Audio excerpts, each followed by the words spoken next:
Hey everyone, very welcome to World Literature. So this is your first free explanation class on YouTube English Literature #3. That means question number 3. So in this question we will see the authors and their four works because this is a special question. This question is a matching question. List 1 with match with list second, and in list 1 characters and list second novels. So let's see what is the question. So here the question number 3, match list 1 with list second. List 1 characters and list second novel. So first character name Seth, that is A, and second B Okonkwo, and C Offord, and D Wilson Smith. So let's see the characters, which novels they appeared. First character Seth, which is appeared Beloved novel. Beloved, written by Toni Morrison. So Seth is the character of Beloved. Next, Okonkwo. Okonkwo character in Things Fall Apart, and Offord is The Handmaid's Tales, and Winston Smith is 1984. So let's see the explanation here. So first author Toni Morrison. She was born 1931 and died 2019. She was American novelist and her first novel was The Bluest Eyes, 1970 published, और Nobel prize भी मिला है इन्हें, Nobel prize in literature 1993. तो इनके जो notable works हैं वो हैं the bluest eyes which was publish 1970, Sula 1973, song of Solomon 1977 जिसके लिए इन्हें national book critic circle award भी मिला है, टार बेबी है 1981 में पब्लिश हुआ है, and last most important Beloved novel 1987 published, और she got Pulitzer prize for this novel. So Blue Eyed and Beloved is very important novel for exam point of view. So let's see the Beloved story. So Beloved is a novel of Toni Morrison. It is a time of American Civil War. Civil War 1861 से 1865 के बीच में हुआ था, और ये वही time था जब अमेरिका से स्लेवरी रिमूव्ड हुई थी. तो ये बेसिकली उसी सिविल वार से जूझती हुई एक लेडी की कहानी है. एक लेडी है जिसका नाम है सेथ, और इस लेडी की एक बेटी है और दो बेटे हैं. बेटे का नाम है हार्वर्ड एंड बगलर, और बेटी का नाम कहीं भी मेंशन नहीं है नॉवल में. और इस टाइम पे जब ये स्लेवरी का टाइम है तो ये लेडी खुद भी प्रेग्नेंट है. तो यानी कि इसके 3 बच्चे हैं, एक लड़की है 2 लड़के हैं, और अभी ये प्रेग्नेंट है. तो जो स्लेवरी का टाइम था उसमें लोगों को बहुत ज़्यादा फोर्स किया जाता था, डोमिनेट किया जाता था लोगों को, स्लेव यानी कि अपना दास बनाने के लिए, नौकरी करने के लिए, स्लेवरी करने के लिए, गुलामी करने के लिए. तो एक स्कूल टीचर था, वो इस सेथ को उस टाइम पे बहुत ज़्यादा फोर्स करता है स्लेवरी के लिए, और ये वहाँ से भाग जाना चाहती थी, यानी कि वो स्लेवरी नहीं करना चाहती, सेथ स्लेवरी नहीं करना चाहती. तो ये स्कूल मास्टर क्या करता है, इसकी बेटी होती है उसको स्लेवरी के लिए बहुत ज़्यादा फोर्स करता है. तो जब वो देखती है कि मेरी बेटी को स्लेव, किसी का दास यानी कि स्लेवरी करनी पड़ेगी, तो वो अपनी बेटी को अपनी हाथों से जान से मार देती है और वहाँ से अपनी जान छुड़ा के भागती है. और मैंने आपको बताया कि ये प्रेग्नेंट भी थी, तो इसकी प्रेगनेंसी रास्ते में ही हो जाती है, और एमी डेनवर नाम की एक लेडी इसको इसकी प्रेगनेंसी में हेल्प करती है, जिसके नाम पे ये अपनी बेटी का नाम रखती है डेनवर. यानी कि जब इसे बेबी होता है तो वो लड़की होती है, डेनवर उसका नाम होता है. तो अभी ये हो गई पूरी स्टोरी इसकी पास्ट की, यानी कि स्लेवरी के टाइम की. अब स्लेवरी की बात करें तो ये जो लेडी है सेथ, ये एक हाउस में रहती है, और उस हाउस का नाम है 124. एग्जाम पॉइंट ऑफ से बहुत इंपॉर्टेंट है हाउस का नाम. हाउस 124 में ये लेडी रहती है, और इसके साथ रहती है इसकी सास और इसके 2 बेटे हार्वर्ड एंड बगलर इसके साथ ही रहते हैं. और इस घर में इसकी मदर इन लॉ रहती हैं, बेबी सक्स जिनका नाम है इनकी मदर इन लॉ का, और इसकी बेटी डेनवर भी रहती है जो न्यू बॉर्न हुई है, वो भी रहती है. और काफ़ी टाइम बीत गए हैं इस बात को, लेकिन एक पॉल डी नाम का आदमी भी इनके साथ में रहता है. अब ये पॉल डी इसका हस्बैंड तो नहीं है, ये पॉल डी इसका लव इंटरेस्ट है, यानी कि पॉल डी भी हाउस नंबर 124 में रहता है सेथ के साथ में ही, और इन दोनों का, सेथ का और इस पॉल डी का अफेयर है. तो अब कहानी आगे बढ़ती है. ये सब लोग साथ में एक साथ रह रहे होते हैं कि अचानक से एक लड़की की एंट्री इनके घर होती है. बिलव्ड नाम की लड़की है, 18 साल की है, और ये लड़की इन लोगों से जब मिलती है तो वो कहती है कि मुझे इसी हाउस 124 में रहना है। सेत से कहती है ये लड़की कि मुझे इसी हाउस में रहना है। तो सेत इसका नाम पूछती है तो ये अपना नाम बिलव्ड बताती है। तो सेत इसके बारे में और इसकी इन्फॉर्मेशन लेने की कोशिश करती है, पूछना चाहती है, लेकिन ये ज़्यादा कुछ अपने बारे में नहीं बताती। तो ये लड़की बिलव्ड इनके साथ इसके घर में रहने लगती है। तो सेत को इस पे सस्पेक्ट तो होता है कि भाई ये लड़की कौन है, कहाँ से आई है और हमारे घर पे रह रही है। तो ये जो बिलव्ड होती है ये सेत से क्रॉस क्वेश्चनिंग करती है, और इस लड़की के जो क्वेश्चन होते थे वो इसकी बड़ी बेटी के बारे में होते थे। तो अब ये बिलव्ड भी हाउस नंबर 124 में रह रही है। तो ये सेत को बार बार पूछती है कि इसने अपनी बेटी को कैसे मारा और इसकी बेटी कहाँ है, ये सारी क्वेश्चंस। तो इस वजह से सेत थोड़ा सा परेशान सी हो जाती है, लेकिन सेत को पता चल जाता है कि ये हाउस 124 में कोई घोस्ट है जिसके साथ में ये रह रहे हैं, और इसी वजह से इसकी जो बेबी शख्स होती है इसी टाइम पे वो मर जाती है, और इसके जो दोनों बेटे होते हैं वो भी चले जाते हैं, और पॉल डी जो इसका लव अफेयर होता है वो भी इसे छोड़ के डर के मारे सेत को छोड़ के चला जाता है। अब बचता कौन है? सेत, डेनवर और ये बिलव्ड, जिसके नाम पे इस नॉवल का नाम रखा गया है। बिलव्ड के ही नाम पे ये जो मरी हुई लड़की का घोस्ट है इसी के ही नाम पे इस नॉवल का नाम रखा गया है एग्जैक्टली। तो अब ये बिलव्ड की वजह से सब लोग परेशान होकर भाग जाते हैं। तो इसी बीच में क्या होता है, एक ब्लैक विमेंस ग्रुप होता है औरतों का जो भूत भगाने का काम करते हैं। तो वो क्या करते हैं, इस भूत को भगा देते हैं इसके घर से, सेत के घर से 124 से इसको भगा देते हैं। और फिर पॉल डी भी वापस आ जाता है सेत के पास जब उसे पता चलता है कि सेत भाई बहुत बीमार है, मेंटली इल है। तो नावल के एंड में यही होता है कि नावल यहाँ पे बसते हैं सेत, डेनवर और पॉल डी, लेकिन नावल के एंड में ये दिखाया जाता है कि सेत मेंटली डिप्रेस्ड हो, यहीं पर ही नावल ख़त्म हो जाता है। तो फ्रेंड्स ये थी स्टोरी। अब हम नेक्स्ट नावल देखेंगे। तो नेक्स्ट नावल है च्योना एबी का थिंग्स फॉल अपार्ट। तो पहले च्योना एबी के बारे में थोड़ी सी इन्फॉर्मेशन देख लेते हैं। ये फादर ऑफ अफ्रीकन लिटरेचर कहे जाते हैं। 1930 बॉर्न है, 1913 में ये इनके डेथ हो गई थी। निगेरियन नॉवलिस्ट हैं और पोइट भी हैं। इनका फर्स्ट नावल है थिंग्स फॉल अपार्ट, जिसको हम आज डिस्कस करेंगे। 1958 में पब्लिश हुआ था और इनको मैन बुकर इंटरनेशनल प्राइज़ भी मिला है 2007 में। तो च्योना एबे बहुत फेमस अपने टाइम के ऑथर हैं और ये बार बार एग्जाम में पूछे जाते हैं। तो इनके नोटेबल वर्क देख लेते हैं। इनके नोटेबल वर्क में सबसे इंपॉर्टेंट है अफ्रीकन ट्रिलॉजी, जिसमें पहली है थिंग्स फॉल अपार्ट 1958 में पब्लिश है। नो लॉन्गर एट ईस्ट 1960 में पब्लिश है। एरो ऑफ गॉड 1964 में पब्लिश है। और एग्जाम के लिए ये तीनों बहुत इंपॉर्टेंट है। PYQ भी है UGC नेट का। अब इनके नॉवेल्स हैं a man of the people 1966 में पब्लिश हुआ है और एंथिल्स ऑफ द सवाना 1987 में पब्लिश हुआ है। अब थिंग्स फॉल अपार्ट के बारे में देख लेते हैं। थिंग्स फॉल अपार्ट जो टाइटल है, the title taken from the second coming written by W.B. Yeats। W.B. Yeats ने सेकेंड कमिंग नाम की एक पोएम लिखी थी, वहाँ से इस टाइटल को उठाया है इन्होंने। और जो पोएम की लाइन है टर्निंग एंड टर्निंग इन दी वाइडरिंग गायर, इसी पैराग्राफ की थर्ड लाइन से थिंग फॉल अपार्ट के टाइटल को उठाया गया है। तो ये ओकोनवो नाम के एक मैस्कुलिन मैन की कहानी है और ओकोनवो का फादर है उनको, जो एक मैजिशियन है और जिसने अपनी ज़िंदगी में कुछ ज़्यादा फेमस नहीं हुआ है ये। तो ओकोनवो को अपने फादर ज़्यादा पसंद नहीं है क्योंकि ओकोनवो को लगता है कि मेरे फादर ने ज़्यादा कुछ नेम या फेम नहीं कमाया ज़िंदगी में। तो अपने विलेज में ओकोनवो अपनी मैस्कुलिनी के लिए यानी कि मर्दांगिनी के लिए बहुत फेमस है, बहुत बहादुर है ये। और ओकोनवो का बेटा है नवॉय। नवॉय ओकोनवो का बेटा है और ओकोनवो को ये लगता है कि नवॉय जो है ये कुछ ज़्यादा खास नहीं है, क्योंकि उसे ये लगता है ये मेरे फादर की तरह है और ये बिल्कुल नक्कारा है जो अपना नेम फेम कुछ ऐसा बहादुर नहीं है।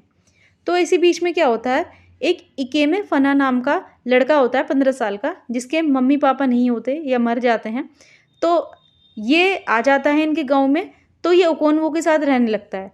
तो इनकी कम्युनिटी के लिए ये नया है, अदर कास्ट का होता है, किसी और कास्ट का। तो ये ओकोनवो के साथ रहने लगता है। तो ओकोनवो इसको बहुत पसंद करता है क्योंकि ये मस्कुलिन भी है, बहुत बहादुर भी है और इसका भी ओकोनवो की तरह ही बहुत फेम हो जाता है। तो ओकोनवो सोचता है काश ये इकेमे फोना इसका बेटा होता, मतलब नवोए को तो ये बहुत नकारा समझता है। तो इसी बीच में क्या होता है कि गांव का एक बहुत बूढ़ा आदमी होता है इड्यूरा। तो ये कहता है कि हमें इकेमे फना को मारना होगा बिकॉज ऑफ हिज कास्ट, कि वो दूसरी कास्ट का है। अब इसको 3 साल हो गए हैं इकिमे फुनाको ओकोनवो के साथ रहते रहते। तो ये इड्यूरा जो बूढ़ा आदमी होता है, ये कहता है कि ओकोनवा से कि तुम इसे नहीं मार पाओगे क्योंकि तुम इसे अपनी बेटे की तरह प्यार करते हो, तो इसे मैं मार दूंगा। लेकिन ओकोनवो को यहाँ पे भी अपनी मर्दांगनी दिखानी, अपनी बहादुरी दिखानी है। तो वो क्या कहता है कि मैं बहुत बहादुर हूँ और मैं ही उसे मारूंगा। इस तरीके से ये इकिमे फुना को मार देता है जान से। फिर कुछ टाइम बाद में यहाँ पे जो इड्यूरा है वो बीमार पड़ जाता है। तो जब बीमार पड़ जाता है तो इसी बीच में इड्यूरा की मौत हो जाती है, यानी कि इड्यूरा मर जाता है। और इड्यूरा का फ्यूनरल चल रहा होता है, तो वहीं पर गलती से ओकुनवो से गोली चल जाती है और गोली लग जाती है किसी को।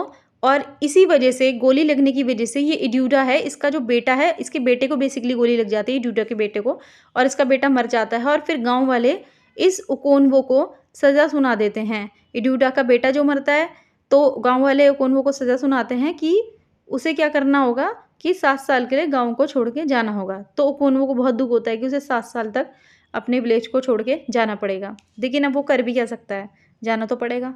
तो वो 7 साल के लिए गाँव छोड़ के चल जाता है और उसे लगता है जब वो वापस अपने शहर में, अपने गाँव में आएगा, विलेज में, तो जैसा फेम इसका अभी है वैसे ही फेम बाद में भी होगा। तो सबको ही बड़ा दुःख होता है ओकोनवा के साथ साथ, क्योंकि ओकोनवा बहुत फेमस होता है इस गाँव में।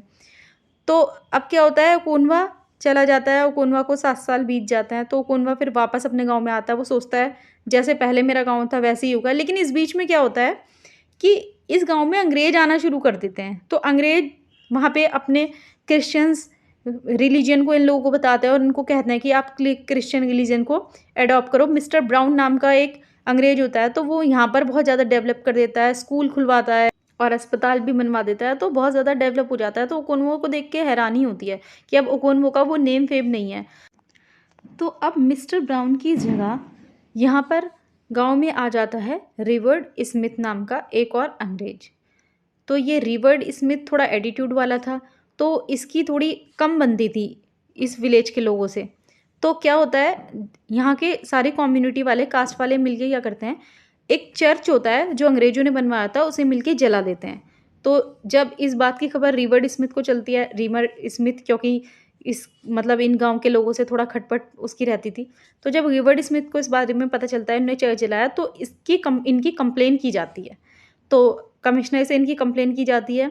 तो फिर इन सबको क्या हो जाती है, सज़ा हो जाती है और फिर इन्हें कोर्ट में पेश किया जाता है। तो इनके ऊपर चार्ज लग जाता है कि भाई तुमने क्रिश्चियंस के चर्च को जलाया तो तुम्हें इसका चार्ज देना पड़ेगा। लेकिन ये लोग चार्ज देने के लिए तैयार नहीं थे और ओकोनवो को इस बात से बहुत ज़्यादा गुस्सा आता है कि इन्हें चार्ज देना पड़ेगा।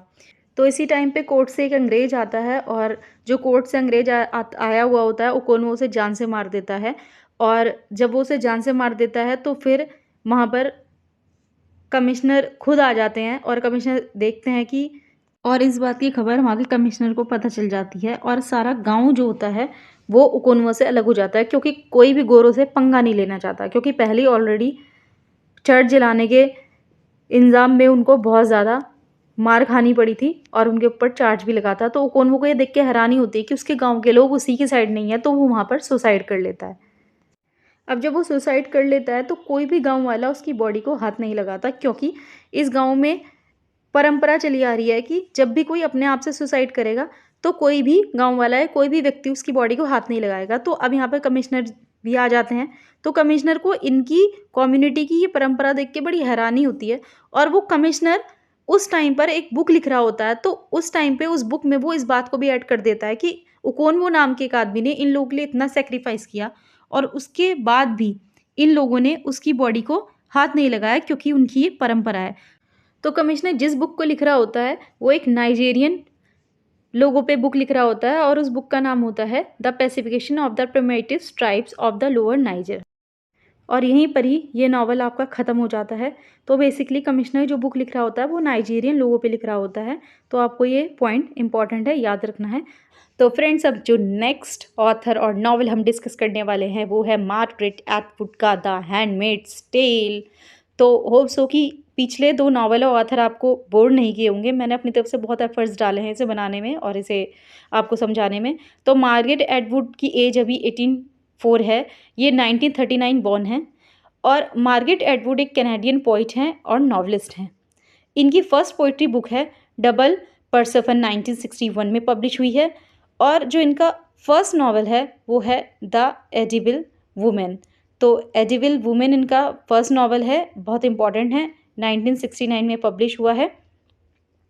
तो अब मार्गरेट एटवुड के जो कुछ फेमस वर्क हैं यहाँ पर दिए हुए नोटेबल वर्क्स।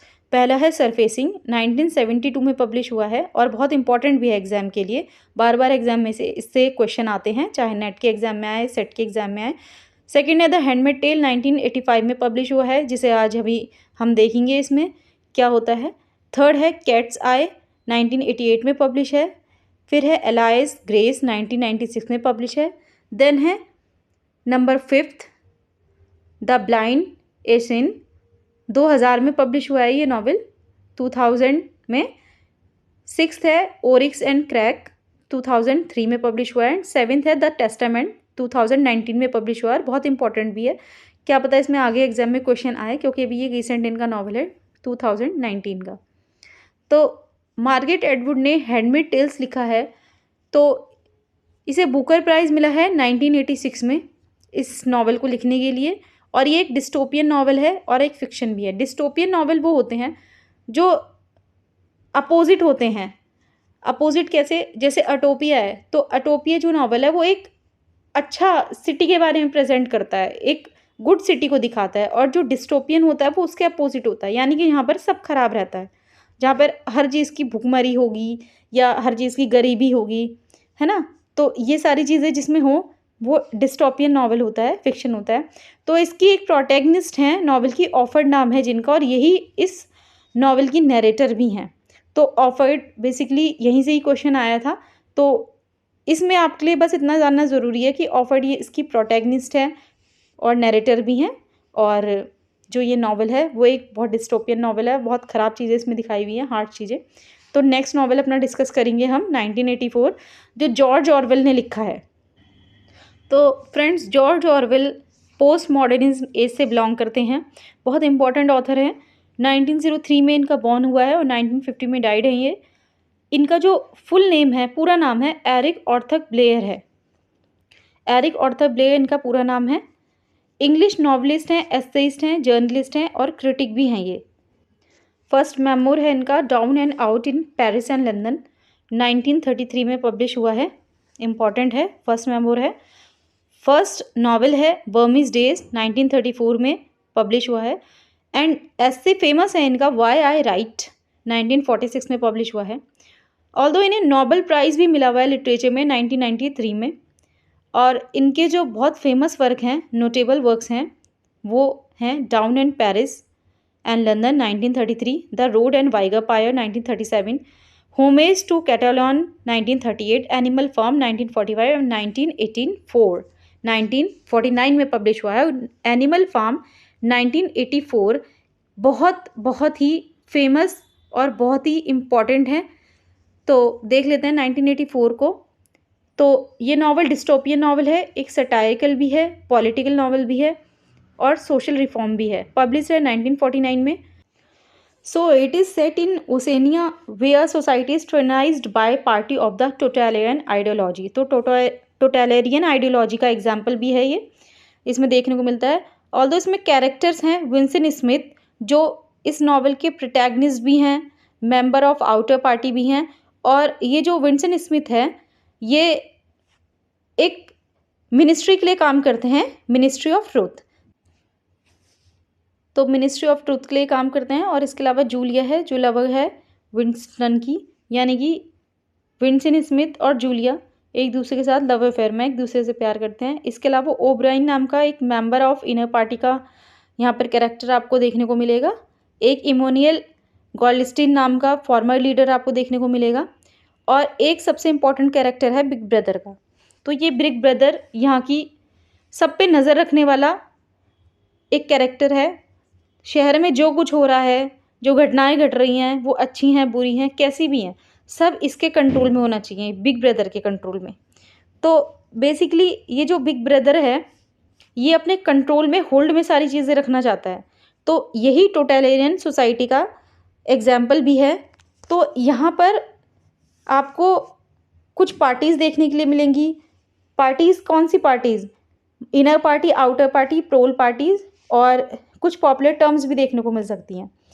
तो पहले इसकी ओपनिंग लाइन के बारे में बात कर लेते हैं। कि इसकी ओपनिंग लाइन क्या है। It was a bright cold day in April and the clock were striking 13। तो अप्रैल वाले मंथ से इसकी स्टार्टिंग होती है, नॉवल की स्टार्टिंग होती है 4 अप्रैल 1949 से।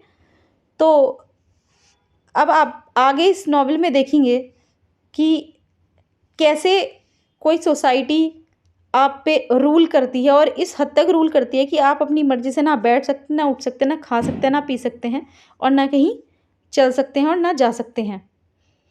तो बहुत इंटरेस्टिंग फैक्ट्स इस नॉवल में सामने आते हैं। तो ये विंसेंट स्मिथ नाम के कैरेक्टर की ही कहानी है। तो पहले इसमें हम पार्टीज़ देख लेते हैं कि कौन कौन सी पार्टीज़ उसमें होती हैं। 4 अप्रैल 1948 से ये स्टार्ट होता है, जो इसके नाम पे भी है 1984। तो पार्टीज़ इसमें 3 तरह की है, इनर पार्टी, आउटर पार्टी और प्रोल पार्टी। तो इनर पार्टी में 2% लोग आते हैं, आउटर पार्टी में 13% लोग आते हैं, और प्रोल पार्टी 85% लोग आते हैं, जिसमें सारी पॉपुलेशन होती है। तो दोस्तों ये जो ओसेनिया है ये रिजेंबल करती है सोवियत यूनियन को। तो यहाँ के सिटीज़न जो होते हैं ओसेनिया के, ये बहुत कंडीशनली लव करते हैं बिग ब्रदर को, और उनके बहुत ओबिडेंस भी हैं, और बहुत ब्रदरहुड बनाया हुआ है कुछ लोगों ने, और बिग ब्रदर को इतना ज़्यादा ओबिडेंस करते हैं कि बिग ब्रदर बोलेगा कि 2 + 2 5 होते हैं, तो ये कहेंगे हाँ 2 + 2 5 ही होते हैं, 4 नहीं बोल सकते। तो यहाँ पर कुछ मिनिस्ट्री बनी हुई हैं, ministry of peace, ministry of plenty, ministry of truth and ministry of love. तो ये बेसिकली 4 मिनिस्ट्री बनी हुई हैं। तो यही सारे पॉपुलेशन को कंट्रोल करती है। तो बेसिकली विंसेंट स्मिथ ने जो रूल तोड़ा है वो मिनिस्ट्री ऑफ लव के अंडर में आता है, क्योंकि इसकी कहानी है कि इसने जूलिया नाम की लड़की से प्यार कर लिया, और बिग ब्रदर के सारे सिस्टम को, जो इसने इतना स्ट्रॉन्ग सिस्टम बेस्ड इसने फाउंडेशन बनाया हुआ था सबको कंट्रोल में करने का, उसको ब्रेक कर दिया है। तो विंसेंट स्मिथ की कहानी है ये। इसके अलावा इसमें कुछ पॉपुलर टर्म्स भी आपको देखने को मिलेंगी, जैसे thought police, newspeak, the telescreen, thought crime, room 101, 2 + 2 = 5 and memory whole.